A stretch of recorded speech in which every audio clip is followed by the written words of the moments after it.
Hi friends, ನಾನು ನಿಮ್ಮ Sharan. Friends, ಈ ವಿಡಿಯೋದಲ್ಲಿ ಹೊಸ ಯೂಟ್ಯೂಬರ್ಸ್ ಯಾಕೆ ಫೇಲ್ ಆಗ್ತಾರೆ ಯೂಟ್ಯೂಬ್ನಲ್ಲಿ ಅಂತೇಳಿ ನಿಮಗೆ ತಿಳಿಸ್ಕೊಡ್ತೀನಿ. ಫ್ರೆಂಡ್ಸ್, ಭಾಳಷ್ಟು ಪಾಯಿಂಟ್ಸ್ ಇದೆ, ಭಾಳಷ್ಟು ರೀಸನ್ಸ್ ಇದೆ ಯೂಟ್ಯೂಬ್ನಲ್ಲಿ ಫೇಲ್ ಆಗೋದಕ್ಕೆ. ಆದರೆ ಇದರಲ್ಲಿ 2 ಪಾರ್ಟ್ ಮಾಡ್ತೀನಿ. ಫಸ್ಟ್ ಪಾರ್ಟಲ್ಲಿ ಭಾಳ ಇಂಪಾರ್ಟೆಂಟ್ ಇರೋ 6 ಪಾಯಿಂಟ್ಸ್ನ ನಿಮಗೆ ತಿಳಿಸ್ತೀನಿ. ಸೆಕೆಂಡ್ ಪಾರ್ಟಲ್ಲಿ ಉಳಿದಿರೋ ಪಾಯಿಂಟ್ಸ್, ರೀಸನ್ಸ್ನ ನಿಮಗೆ ತಿಳಿಸ್ತೀನಿ. ಫಸ್ಟ್ ರೀಸನ್ ಏನು ಅಂತಂದರೆ ಇನ್ಕನ್ಸಿಸ್ಟೆಂಟ್ ಅಪ್ಲೋಡ್. ಅಂದರೆ ಹೊಸ ಯೂಟ್ಯೂಬರ್ಸ್ ಕನ್ಸಿಸ್ಟೆಂಟಾಗಿ ವೀಡಿಯೋಸ್ನ ಅಪ್ಲೋಡ್ ಮಾಡಲ್ಲ. ಭಾಳಷ್ಟು ಜನ ಅಪ್ಲೋಡ್ ಮಾಡೋದಿಲ್ಲ ಫ್ರೆಂಡ್ಸ್. ನೀವು ಭಾಳಷ್ಟು ದೊಡ್ಡ ದೊಡ್ಡ ಯೂಟ್ಯೂಬರ್ಸ್ನ ನೋಡಿರ್ಬೋದು. ಮೊದಲು ಅವರೆಲ್ಲ ಕಷ್ಟಪಟ್ಟಿರ್ತಾರೆ, ಭಾಳಷ್ಟು ವೀಡಿಯೋಸ್ನ ಅಪ್ಲೋಡ್ ಮಾಡಿರ್ತಾರೆ. ಆದರೆ ಅವರು ಯೂಟ್ಯೂಬ್ನಲ್ಲಿ ಡೈಲಿ ವೀಡಿಯೋಸ್ನ ಅಪ್ಲೋಡ್ ಮಾಡ್ತಾನೆ ಇರ್ತಾರೆ. ಡೈಲಿ 1 ಅಥವಾ 2-3 ಅಪ್ಲೋಡ್ ಮಾಡೋಕ್ಕೆ ಆಗಲಿಲ್ಲ ಅಂದರೆ ಡೈಲಿ ಒಂದಾದರೂ ಅಪ್ಲೋಡ್ ಮಾಡ್ತಾ ಇರ್ತಾರೆ. ಇದು ಭಾಳ ಇಂಪಾರ್ಟೆಂಟ್ ಇದೆ ಫ್ರೆಂಡ್ಸ್. ಯೂಟ್ಯೂಬ್ನಲ್ಲಿ ಕನ್ಸಿಸ್ಟೆನ್ಸಿ ಮೇಂಟೈನ್ ಮಾಡೋದು ಭಾಳ ಇಂಪಾರ್ಟೆಂಟ್ ಇದೆ. ನಿಮಗೆ ಜಾಸ್ತಿ ಅಪ್ಲೋಡ್ ಮಾಡೋಕ್ಕೆ ಆಗ್ತಾ ಇರಲಿಲ್ಲ ಅಂತಂದರೆ, ನಿಮಗೆ ಒಂದು ಅಪ್ಲೋಡ್ ಮಾಡೋಕ್ಕೆ ಆಗ್ತಿತ್ತಂದರೆ ಡೈಲಿ 1 ಅಪ್ಲೋಡ್ ಆದರೂ ಮಾಡಲೇಬೇಕು. ಇಲ್ಲಾಂದರೆ ಯೂಟ್ಯೂಬ್ನಲ್ಲಿ ಸಕ್ಸಸ್ ಆಗೋಕ್ಕಾಗಲ್ಲ. ಅಂದರೆ ಯೂಟ್ಯೂಬ್ನವರು ನಿಮ್ಮ ವೀಡಿಯೋಸ್ನ ರ್ಯಾಂಕ್ ಮಾಡಲ್ಲ ಫ್ರೆಂಡ್ಸ್. ಕನ್ಸಿಸ್ಟೆನ್ಸಿ ಮೇಂಟೈನ್ ಮಾಡೋರು ಏನು ವೀಡಿಯೋಸ್ ಇರುತ್ತೆ ಅಂಥವ್ರದ್ದು ಅಷ್ಟೇ ಅವರು ರ್ಯಾಂಕ್ ಮಾಡ್ತಾರೆ. ಅದಕ್ಕೋಸ್ಕರ ಹೊಸ ಯೂಟ್ಯೂಬರ್ಸ್ ಕನ್ಸಿಸ್ಟೆನ್ಸಿ ಮೇಂಟೈನ್ ಮಾಡೋದು ಭಾಳ ಇಂಪಾರ್ಟೆಂಟ್ ಇದೆ. ಡೈಲಿ ಒಂದೊಂದು ವೀಡಿಯೋಸ್ನ ಅಪ್ಲೋಡ್ ಮಾಡಿ, ಖಂಡಿತ ನಿಮ್ಮ ಚಾನಲ್ ಗ್ರೋ ಆಗುತ್ತೆ. ಇದು ಫಸ್ಟ್ ಪಾಯಿಂಟ್. ಎರಡನೇ ಪಾಯಿಂಟ್ ಏನು ಅಂತಂದರೆ ಪುವರ್ ಕ್ವಾಲಿಟಿ. ಅಂದರೆ ವಿಡಿಯೋ ಕ್ವಾಲಿಟಿ ಆಗಲಿ, ಆಡಿಯೋ ಕ್ವಾಲಿಟಿ ಆಗಲಿ ಚೆನ್ನಾಗಿರಬೇಕು. ಈಗ ಯೂಟ್ಯೂಬ್ನಲ್ಲಿ ಭಾಳಷ್ಟು ಕಾಂಪಿಟೇಷನ್ ಇದೆ. ನೀವು ಯಾವುದೇ ಟಾಪಿಕ್ ಮೇಲೆ ಮಾಡಿ, ಯಾವುದೇ ನೀಚ್ ಮೇಲೆ ಮಾಡಿ, ಅದರಲ್ಲಿ ಭಾಳಷ್ಟು ವೀಡಿಯೋಸ್ ಸಿಗುತ್ತೆ. ಫಾರ್ ಎಕ್ಸಾಂಪಲ್, ಈಗ ನಾನು ಯೂಟ್ಯೂಬ್ ಬಗ್ಗೆ ಮಾಡ್ತಾ ಇದ್ದೀನಿ ಅಂದರೆ,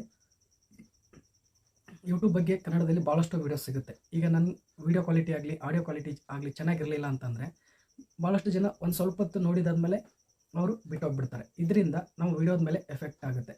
ಅಂದರೆ ನಾವು ಹೇಳ್ತಿರೋದು ಸರಿಯಾಗಿ ಕೇಳಿಸ್ತಾ ಇರಲಿಲ್ಲ ಅಂದರೆ, ನಾವು ವೀಡಿಯೋ ಕ್ವಾಲಿಟಿ ಕೂಡ ಚೆನ್ನಾಗಿರಲಿಲ್ಲ ಅಂತಂದರೆ ನೋಡೋರಿಗೆ ಇಷ್ಟ ಆಗಲ್ಲ, ಅವ್ರು ಬಿಟ್ಟು ಹೋಗ್ತಾರೆ.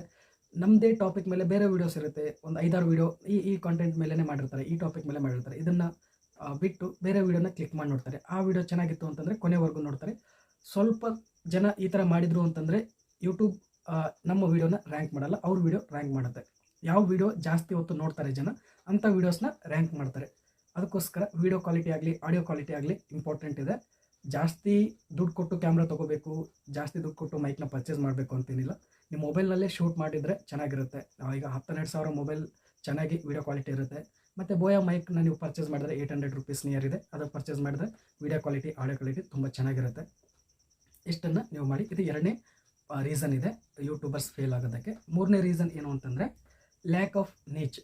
ಭಾಳಷ್ಟು ಯೂಟ್ಯೂಬರ್ಸ್, ಹೊಸ ಯೂಟ್ಯೂಬರ್ಸ್ ಏನು ಮಾಡ್ತಾರೆ, ಒಂದೇ ನೀಚ್ ಮೇಲೆ ವೀಡಿಯೋಸ್ ಮಾಡಲ್ಲ ಫ್ರೆಂಡ್ಸ್. ಭಾಳಷ್ಟು ಟಾಪಿಕ್ಸ್ ರಿಲೇಟೆಡ್ ವೀಡಿಯೋಸ್ ಮಾಡ್ತಾರೆ.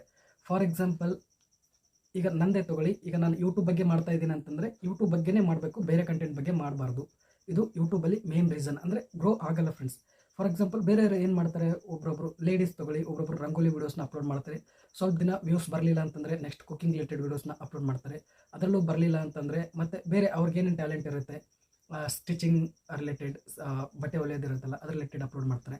ಇದರಿಂದ ಏನಾಗುತ್ತೆ, ವ್ಯೂವರ್ಸ್ ಯಾರಾದರೂ ಸಬ್ಸ್ಕ್ರೈಬ್ ಆಗಿರ್ತಾರೆ ಅವ್ರ ಚಾನಲ್, ಸಬ್ಸ್ಕ್ರೈಬ್ ಆದವ್ರಿಗೆ ಕನ್ಫ್ಯೂಸ್ ಆಗುತ್ತೆ, ಈ ಚಾನಲ್ ಯಾವ್ದು ರಿಲೇಟೆಡ್ ಇದೆ, ಸ್ಟಿಚಿಂಗ್ ರಿಲೇಟೆಡ್ ಇದೆಯಾ ಅಥವಾ ರಂಗೋಲಿ ರಿಲೇಟೆಡ್ ಇದೆಯಾ, ಕುಕಿಂಗ್ ರಿಲೇಟೆಡ್ ಇದೆಯಾ ಅಂತೇಳಿ ಅವ್ರಿಗೆ ಕನ್ಫ್ಯೂಸ್ ಆಗುತ್ತೆ. ವೀಡಿಯೋಸ್ ಅಪ್ಲೋಡ್ ಮಾಡಿದಾಗ ಅವ್ರಿಗೆ ಯಾವ್ದು ಇಷ್ಟ ಇರುತ್ತೆ ಅದನ್ನು ನೋಡ್ತಾರೆ, ಉಳಿದಿರೋದು ನೋಡೋಲ್ಲ ಫ್ರೆಂಡ್ಸ್. ಬೇರೆ ಟಾಪಿಕ್ ರಿಲೇಟೆಡ್ ಮಾಡಿದರೆ ಅವ್ರು ನೋಡೋಲ್ಲ. ಒಂದು ವೇಳೆ ಬೇರೆ ಟಾಪಿಕ್ ರಿಲೇಟೆಡ್ ಜಾಸ್ತಿ ವೀಡಿಯೋಸ್ ಅಪ್ಲೋಡ್ ಮಾಡ್ತಾಯಿದ್ರು, ಅವ್ರಿಗೆ ಇಷ್ಟವರ ಟಾಪಿಕ್ ಜಾಸ್ತಿ ಅಪ್ಲೋಡ್ ಮಾಡಲಿಲ್ಲ ಅಂತಂದರೆ ಅವ್ರಿಗೆ ಬೇಜಾರಾಗುತ್ತೆ, ಈ ಚಾನಲಿಂದ ನನಗೇನು ಯೂಸ್ ಆಗಲ್ಲ, ಅದಕ್ಕೋಸ್ಕರ ಈ ಚಾನಲ್ಗೆ ಅವ್ರು ಅನ್ಸಬ್ಸ್ಕ್ರೈಬ್ ಮಾಡೋಣ ಅಂತೇಳಿ ನಿಮ್ಮ ಚಾನಲ್ನ ಅನ್ಸಬ್ಸ್ಕ್ರೈಬ್ ಮಾಡ್ತಾರೆ. ಮತ್ತು ನೋಟಿಫಿಕೇಷನ್ಸ್ ಬರ್ತಾ ಇರುತ್ತಲ್ಲ ನಿಮ್ಮ ಚಾನಲಿಂದ, ಆವಾಗ ಅವ್ರಿಗೆ ಇರಿಟೇಷನ್ ಆಗುತ್ತೆ, ನಂಗೆ ಇಷ್ಟ ಇಲ್ಲದೆ ಇರೋ ಟಾಪಿಕ್ ಮೇಲೆ ವೀಡಿಯೋಸ್ ಬರ್ತಾ ಇದೆ, ಇದರಿಂದ ಈ ಚಾನಲಿಂದ ಏನು ಯೂಸ್ ಇಲ್ಲ ಅಂತೇಳಿ ಅನ್ಸಬ್ಸ್ಕ್ರೈಬ್ ಮಾಡ್ತಾರೆ. ಆವಾಗಿಂದ ಅವ್ರಿಗೆ ನೋಟಿಫಿಕೇಷನ್ ಬರಲ್ಲ, ಈ ರೀತಿ ಆಗುತ್ತೆ. ಅದಕ್ಕೋಸ್ಕರ ಇದು ಲೇಡೀಸ್ಗೋಸ್ಕರ ಅಷ್ಟೇ ಅಲ್ಲ, ಜೆಂಟ್ಸ್ ಹುಡುಗರು ಕೂಡ ಸೇಮ್. ಯಾವುದೇ ಟೆಕ್ ರಿಲೇಟೆಡ್ ಆಗಲಿ, ಮತ್ತು ಎಡಿಟಿಂಗ್ ರಿಲೇಟೆಡ್ ಆಗಲಿ, ಯಾವುದೇ ಫಿಲ್ಮ್ಸ್ ರಿಲೇಟೆಡ್ ರಿವ್ಯೂ ಮಾಡೋದಾಗಲಿ, ಯಾವುದೇ ಒಂದು ಕ್ಯಾಟಗರಿ ನೀವು ಚೂಸ್ ಮಾಡ್ತಾ ಇದ್ದೀರ ಅಂದರೆ ಸ್ಟಾರ್ಟಿಂಗಲ್ಲಿ ನೀವು ಚೂಸ್ ಮಾಡ್ಕೊಳ್ಳಿ, ಅದ್ರ ಬಗ್ಗೆ ತಿಳ್ಕೊಳ್ಳಿ, ಯಾವ ಕ್ಯಾಟಗರಿ ಮಾಡಬೇಕು, ನಿಮಗೆ ಯಾವ್ದು ಇಂಟ್ರೆಸ್ಟ್ ಇದೆ, ಅದ್ರ ಬಗ್ಗೆ ಮುಂದೆ ಸ್ಕೋಪ್ ಇದೆಯಾ, ಅದರಿಂದ ಜಾಸ್ತಿ ದುಡ್ಡು ಬರುತ್ತಾ, ಅದರಲ್ಲಿ ಆಡಿಯನ್ಸ್ ಜಾಸ್ತಿ ಸಿಗ್ತಾರಾ, ಜಾಸ್ತಿ ಸಬ್ಸ್ಕ್ರೈಬ್ ಮಾಡ್ತಾರಾ, ಅಂಥ ವೀಡಿಯೋಸ್ನ ನೋಡ್ತಾರಾ, ಮುಂದೆ ಅರ್ನಿಂಗ್ಸ್ ಚೆನ್ನಾಗಾಗುತ್ತಾ, ಎಲ್ಲನೂ ತಿಳ್ಕೊಂಡಾದ್ಮೇಲೆ ಒಂದು ನೀಚನ್ನ ನೀವು ಸೆಲೆಕ್ಟ್ ಮಾಡ್ಕೊಳ್ಳಿ. ಫಸ್ಟ್ಗೆ ವ್ಯೂಸ್ ಬರಲಿಲ್ಲ ಅಂದರೆ ಪರವಾಗಿಲ್ಲ, ವೀಡಿಯೋಸ್ ಮಾಡ್ತಾಯಿರಿ. ನಿಮ್ಮ ಒಂದು ಕಂಟೆಂಟ್ ಚೆನ್ನಾಗಿ ಅನಿಸ್ತು ಎಲ್ರಿಗೂ ಅಂತಂದರೆ ಅವಾಗಿಂದ ವ್ಯೂಸ್ ಬರೋಕ್ಕೆ ಸ್ಟಾರ್ಟ್ ಆಗುತ್ತೆ. ವ್ಯೂಸ್ ಬಂದರೆ ಆಟೋಮೆಟಿಕ್ಕಾಗಿ ನಿಮಗೆ ಸಬ್ಸ್ಕ್ರೈಬರ್ಸ್ ಬರ್ತಾರೆ, ವಾಚ್ ಟೈಮ್ ಆಗುತ್ತೆ, ನಿಮ್ಮ ಚಾನಲ್ ಗ್ರೋ ಆಗುತ್ತೆ ಫ್ರೆಂಡ್ಸ್. ಅದಕ್ಕೋಸ್ಕರ ಒಂದೇ ಕ್ಯಾಟಗರಿ ಮೇಲೆ ಮಾಡಿ, ಒಂದು ವೇಳೆ ನೀವು ಒಂದೇ ಕ್ಯಾಟಗರಿ ಮೇಲೆ ಮಾಡಿದರೂ ಕೂಡ ನಿಮ್ಮ ಚಾನಲ್ ಬೇಗ ಗ್ರೋ ಆಗಲಿಲ್ಲ, ಒಂದು 6 ಮಂತ್ ಆಯಿತು, 1 ಇಯರ್ ಆಯಿತು, ಆದರೂ ಕೂಡ ನಿಮ್ಮ ಚಾನಲ್ ಗ್ರೋ ಆಗ್ತಾ ಇರಲಿಲ್ಲ ಅಂದರೆ ಆವಾಗ ಬೇರೆ ಕ್ಯಾಟಗರಿಗೆ ಶಿಫ್ಟ್ ಆಗ್ಬೋದು.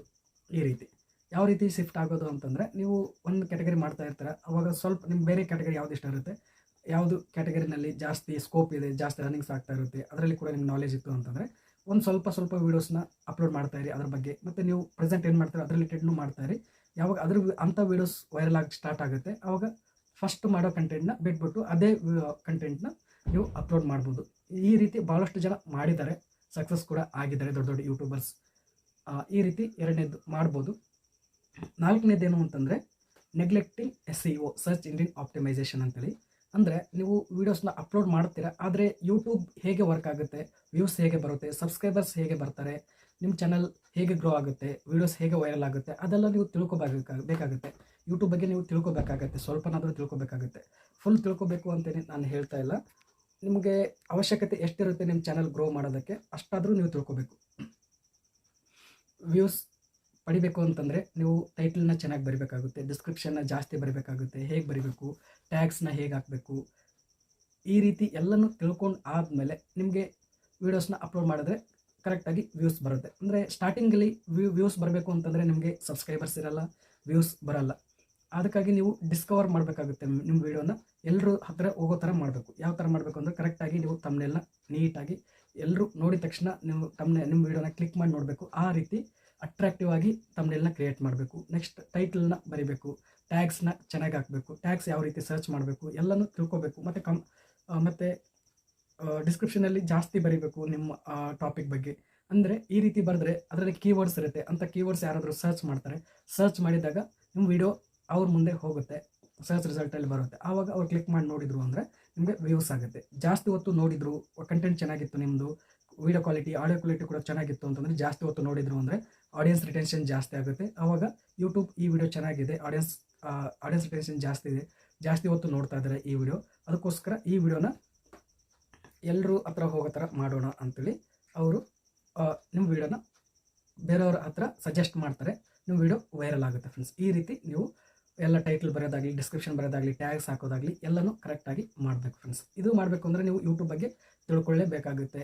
ನೀವು ಫಸ್ಟ್ ಯೂಟ್ಯೂಬ್ ಬಗ್ಗೆ ತಿಳ್ಕೊಂಡಾದ್ಮೇಲೆ ನೀವು ಯೂಟ್ಯೂಬ್ ಸ್ಟಾರ್ಟ್ ಮಾಡಿ ಅಂತ ನಾನು ಹೇಳ್ತಾ ಇಲ್ಲ. ವೀಡಿಯೋಸ್ನ ಅಪ್ಲೋಡ್ ಮಾಡ್ತಾ ಇರಿ, ನಿಮ್ಮ ಕ್ಯಾಟಗರಿ ಯಾವುದಿರುತ್ತೆ ಅದನ್ನು ಅಪ್ಲೋಡ್ ಮಾಡ್ತಾರೆ. ಹಾಗೆ ಯೂಟ್ಯೂಬ್ ಬಗ್ಗೆನೂ ತಿಳ್ಕೊತಾರೆ, ಗೂಗಲ್ನಲ್ಲಾದರೂ ತಿಳ್ಕೊಬೋದು. ಯೂಟ್ಯೂಬ್ ರಿಲೇಟೆಡ್ ಭಾಳಷ್ಟು ಚಾನಲ್ಸ್ ಇರುತ್ತೆ, ಕನ್ನಡದಲ್ಲಾಗಲಿ ಬೇರೆ ಲ್ಯಾಂಗ್ವೇಜಸಲ್ಲಾಗಲಿ ಜಾಸ್ತಿ ಇರುತ್ತೆ. ಅಂಥ ಚಾನಲ್ಗೆ ಸಬ್ಸ್ಕ್ರೈಬ್ ಮಾಡಿ, ಎಲ್ಲ ನಿಮಗೆ ಗೊತ್ತಾಗುತ್ತೆ. ವ್ಯೂಸ್ ಇನ್ಕ್ರೀಸ್ ಮಾಡೋದು ಹೇಗೆ, ಸಬ್ಸ್ಕ್ರೈಬರ್ಸ್ ಇನ್ಕ್ರೀಸ್ ಮಾಡೋದು ಹೇಗೆ, ಮತ್ತು ಮಾನಿಟೈಸೇಷನ್ ಅಪ್ಲೈ ಮಾಡೋದು ಹೇಗೆ, ಅರ್ನಿಂಗ್ಸ್ ಇನ್ಕ್ರೀಸ್ ಮಾಡೋದು ಹೇಗೆ, ಎಂಥ ಕಂಟೆಂಟ್ ಮಾಡಬೇಕು, ಎಂಥ ಕಂಟೆಂಟ್ ಮಾಡಬಾರ್ದು, ಸ್ಟ್ರೈಕ್ ಹೇಗೆ ಬರುತ್ತೆ ಎಲ್ಲನೂ ಗೊತ್ತಾಗುತ್ತೆ ಫ್ರೆಂಡ್ಸ್ ನಿಮಗೆ. ಈ ರೀತಿ ನೀವು ತಿಳ್ಕೊಬೇಕು ಫ್ರೆಂಡ್ಸ್. ನೆಕ್ಸ್ಟು 5ನೇ ರೀಸನ್ ಏನು ಅಂತಂದರೆ ಇಂಪೇಷನ್ಸ್. ಭಾಳಷ್ಟು ಹೊಸ ಯೂಟ್ಯೂಬರ್ಸ್ಗೆ ಪೇಷನ್ಸ್ ಇರಲ್ಲ ಫ್ರೆಂಡ್ಸ್. ಈಗ ನಾವು ಯೂಟ್ಯೂಬ್ ಸ್ಟಾರ್ಟ್ ಮಾಡಿದ್ದೀವಿ ಅಂತಂದರೆ ಇನ್ನು 1 ಮಂತ್ 2 ಮಂತ್ ಒಂದು 3-4 ತಿಂಗಳಲ್ಲಿ ನಿಮಗೆ ದುಡ್ಡು ಬರಬೇಕು, ಆ ರೀತಿ ಅನ್ಕೋತಾ ಇರ್ತಾರೆ. ಯೂಟ್ಯೂಬ್ ಒಂದು ಲಾಂಗ್ ಜರ್ನಿ ಇದೆ ಫ್ರೆಂಡ್ಸ್. ಈಗಲೇ ದುಡ್ಡು ಬರೋದು ಭಾಳ ಕಷ್ಟ, ಯಾಕಂದರೆ ಈಗ ಕಾಂಪಿಟೇಷನ್ ಜಾಸ್ತಿ ಇದೆ. ನೀವು ಯಾವುದೇ ಟಾಪಿಕ್ ರಿಲೇಟೆಡ್ ಮಾಡಿ ಅದ್ರ ರಿಲೇಟೆಡ್ ಜಾಸ್ತಿ ವೀಡಿಯೋಸ್ ಬರುತ್ತೆ. ನಿಮಗೆ ಸ್ಟಾರ್ಟಿಂಗಲ್ಲಿ ಜಾಸ್ತಿ ಎಕ್ಸ್ಪೀರಿಯನ್ಸ್ ಕೂಡ ಇರಲ್ಲ, ಒಳ್ಳೆ ಜಾಸ್ತಿ ನಿಮಗೆ ನಾಲೆಜ್ ಕೂಡ ಇರಲ್ಲ. ನಿಮ್ಮ ಕಂಟೆಂಟ್ ರಿಲೇಟೆಡ್ ನಿಮ್ಗಿಂತ ಜಾಸ್ತಿ ನಾಲೆಜ್ ಆಗಲಿ, ಕ್ವಾಲಿಟಿ ಆಗಲಿ ಇರೋ ವೀಡಿಯೋಸ್ ಇರುತ್ತೆ. ನೀವು ಚೆನ್ನಾಗಿ ವೀಡಿಯೋಸ್ ಮಾಡಲಿಲ್ಲ ಅಂತಂದರೆ ನಿಮಗೆ ನಿಮ್ಮ ವೀಡಿಯೋನ ಜಾಸ್ತಿ ಜನ ನೋಡಲ್ಲ. ಜಾಸ್ತಿ ಜನ ಸ್ಟಾರ್ಟಿಂಗಲ್ಲಿ ನೋಡಲಿಲ್ಲ ಅಂದರೆ ನಿಮ್ಮ ಚಾನಲ್ ಆಗಲಿ, ನಿಮ್ಮ ವೀಡಿಯೋಸ್ ಆಗಲಿ ವೈರಲ್ ಆಗಲ್ಲ. ಈ ರೀತಿ ಆಗುತ್ತೆ. ಅದಕ್ಕೋಸ್ಕರ ನೀವು ಸ್ಟಾರ್ಟಿಂಗಲ್ಲೇ ಸಕ್ಸಸ್ ಆಗಬೇಕು, 2 ತಿಂಗಳಲ್ಲೇ ನಿಮ್ಗೆ ದುಡ್ಡು ಬರ್ತಾ ಇರಬೇಕು, ಒಂದು 6 ತಿಂಗಳಲ್ಲಿ ದುಡ್ಡು ಬರಬೇಕು ಅಂತಂತ ಆ ರೀತಿ ಅನ್ಕೋಬೇಡಿ. ನೀವು ನಿಮ್ಮ ಕಂಟೆಂಟ್ ಬಗ್ಗೆ ಫೋಕಸ್ ಮಾಡ್ತಾ ಇರಿ. ಫೋಕಸ್ ಮಾಡಿದರೆ ನಿಮ್ಮ ಕಂಟೆಂಟ್ ಇಂಪ್ರೂವ್ ಆಗುತ್ತೆ. ಮತ್ತು ನಿಮ್ಮ ಕಂಟೆಂಟ್ ಇಂಪ್ರೂವ್ ಆದಮೇಲೆ, ನಿಮ್ಮ ಕ್ವಾಲಿಟಿ ಇಂಪ್ರೂವ್ ಆದಮೇಲೆ ನಿಮಗೆ ವ್ಯೂಸ್ ಬರುತ್ತೆ, ಸಬ್ಸ್ಕ್ರೈಬರ್ಸ್ ಬರ್ತಾರೆ, ಚಾನಲ್ ಮಾನಿಟೈಸೇಷನ್ ಆಗುತ್ತೆ, ಅರ್ನಿಂಗ್ಸ್ ಕೂಡ ಆಗುತ್ತೆ ಫ್ರೆಂಡ್ಸ್. ಅದಕ್ಕೋಸ್ಕರ ನಿಮ್ಮ ಹತ್ರ ಪೇಷನ್ಸ್ ಇರಬೇಕು. ನೆಕ್ಸ್ಟ್ ಲಾಸ್ಟ್ ಪಾಯಿಂಟ್ ಏನು, ರೀಸನ್ ಏನು ಅಂತಂದರೆ ವ್ಯೂವರ್ಸ್ ಎಂಗೇಜ್ಮೆಂಟ್ ಮಾಡಲ್ಲ ಫ್ರೆಂಡ್ಸ್. ಅಂದರೆ ಅವರು ಲೈಕ್ ಮಾಡ್ತಾರೆ, ಸಬ್ಸ್ಕ್ರೈಬ್ ಮಾಡ್ತಾರೆ ನಿಮ್ಮ ಚಾನಲ್ಗೆ, ಮತ್ತು ಕಮೆಂಟ್ ಕೂಡ ಮಾಡ್ತಾರೆ. ಏನಾದರೂ ಡೌಟ್ ಇರುತ್ತೆ, ಆ ಡೌಟ್ನ ನೀವು ಕ್ಲಿಯರ್ ಮಾಡಬೇಕು. ಮತ್ತು ಏನಾದರೂ ಒಳ್ಳೆ ಕಮೆಂಟ್ ಮಾಡಿದ್ರೆ ಸೂಪರ್, ಒಳ್ಳೆ ಮಾಹಿತಿ, ಈ ರೀತಿ ಏನಾದರೂ ಕಮೆಂಟ್ ಮಾಡಿದರೆ ಅವ್ರಿಗೆ ನೀವು ಲೈಕ್ ಕೊಡಿ ಮತ್ತು ಹಾರ್ಟ್ ಕೊಡಿ. ಈ ರೀತಿ ಮಾಡಿದರೆ ಅವ್ರಿಗೂ ಖುಷಿ ಆಗುತ್ತೆ. ಖುಷಿ ಆದರೆ ನೆಕ್ಸ್ಟ್ ವೀಡಿಯೋ ಅವ್ರಿಗೂ ಮತ್ತೆ ನೋಡ್ತಾರೆ, ನಿಮ್ಮ ವೀಡಿಯೋನ ನೋಡ್ತಾರೆ. ಈ ರೀತಿ ಆಗುತ್ತೆ. ಕಮೆಂಟ್ಗೆ ರಿಪ್ಲೈ ಮಾಡಬೇಕು ಫ್ರೆಂಡ್ಸ್. ಎಂಗೇಜ್ಮೆಂಟ್ ಇರಬೇಕು. ವೀಡಿಯೋ ಎಂಗೇಜ್ಮೆಂಟ್ ಇದ್ದರೆ ನಿಮ್ಮ ಚಾನಲಲ್ಲಿ ಜಾಸ್ತಿ ಲೈಕ್ಸ್ ಬರ್ತಾಯಿತ್ತು, ಜಾಸ್ತಿ ಕಮೆಂಟ್ಸ್ ಬರ್ತಾಯಿತ್ತು ಅಂತಂದರೆ ಯೂಟ್ಯೂಬ್ ಅವ್ರಿಗೆ ಗೊತ್ತಾಗುತ್ತೆ ಎಂಗೇಜ್ಮೆಂಟ್ ಜಾಸ್ತಿ ಇದೆ ಈ ಚಾನಲ್ನಲ್ಲಿ, ಈ ವಿಡಿಯೋಸ್ನಲ್ಲಿ ಅಂತೇಳಿ. ಅಂಥ ವೀಡಿಯೋಸ್ನ ಬೇರೆಯವ್ರ ಮುಂದೆ ಡಿಸ್ಕವರ್ ಮಾಡ್ತಾರೆ, ಅಂದರೆ ರೆಕಮೆಂಡ್ ಮಾಡ್ತಾರೆ. ಬೇರೆಯವ್ರಿಗೆ ರೆಕಮೆಂಡ್ ಮಾಡಿದಾಗ ನಿಮ್ಮ ಚಾನಲ್ಗೆ ವ್ಯೂಸ್ ಜಾಸ್ತಿ ಬರುತ್ತೆ, ಆಟೋಮೆಟಿಕ್ಕಾಗಿ ಸಬ್ಸ್ಕ್ರೈಬರ್ಸ್, ವಾಚ್ ಟೈಮ್ ಎಲ್ಲನೂ ಜಾಸ್ತಿ ಆಗುತ್ತೆ ಫ್ರೆಂಡ್ಸ್. ಭಾಳಷ್ಟು ಹೊಸ ಯೂಟ್ಯೂಬರ್ಸ್ ಇದನ್ನು ಬಿಟ್ಟೇ ಬಿಡ್ತಾರೆ, ಕಮೆಂಟ್ಗೆ ರಿಪ್ಲೈನೇ ಮಾಡಲ್ಲ, ಅವ್ರ ಕಮೆಂಟ್ಗೆ ಲೈಕ್ ಕೊಡಲ್ಲ, ಹಾರ್ಟ್ ಕೊಡೋದಿಲ್ಲ. ಇದರಿಂದ ನಿಮ್ಮ ವಿಡಿಯೋದ ಮೇಲೆ ಬ್ಯಾಡ್ ಎಫೆಕ್ಟ್ ಬರುತ್ತೆ ಫ್ರೆಂಡ್ಸ್. ಅಂದರೆ ಜಾಸ್ತಿ ಅವ್ರ ಆಡಿಯನ್ಸ್ ಜೊತೆ, ಅವ್ರ ಫಾಲೋವರ್ಸ್ ಜೊತೆ, ಅವ್ರ ಸಬ್ಸ್ಕ್ರೈಬರ್ಸ್ ಜೊತೆ ಯಾರು ಇಂಟರ್ಯಾಕ್ಟ್ ಮಾಡ್ತಾರೆ, ಅವ್ರ ಜೊತೆ ಯಾರು ಕಮ್ಯುನಿಕೇಟ್ ಜಾಸ್ತಿ ಮಾಡ್ತಾರೆ, ಅಂಥ ವೀಡಿಯೋಸ್ ಆಗಲಿ, ಅಂಥ ಚಾನಲ್ಸ್ ಆಗಲಿ ಯೂಟ್ಯೂಬ್ ಸಪೋರ್ಟ್ ಮಾಡುತ್ತೆ, ಅಂಥ ಚಾನಲ್ನ ಗ್ರೋ ಮಾಡೋಕ್ಕೆ ಹೆಲ್ಪ್ ಮಾಡುತ್ತೆ ಫ್ರೆಂಡ್ಸ್. ಈ ರೀತಿ ಇಷ್ಟು ರೀಸನ್ಸ್ ಇದೆ, ನೀವು ನಿಮ್ಮ ಚಾನಲ್ನಲ್ಲಿ ಇಂಪ್ರೂವ್ ಮಾಡ್ಕೊಳ್ಳಿ. ಇನ್ನೂ ಜಾಸ್ತಿ ರೀಸನ್ಸ್ ಇದೆ, ಅಷ್ಟು ರೀಸನ್ಸ್ನ ಇನ್ನೊಂದು ವೀಡಿಯೋದಲ್ಲಿ ಮಾಡ್ತೀನಿ, ಇಲ್ಲಾಂದರೆ ಈ ವಿಡಿಯೋ ಫುಲ್ ಲಾಂಗ್ ಆಗುತ್ತೆ.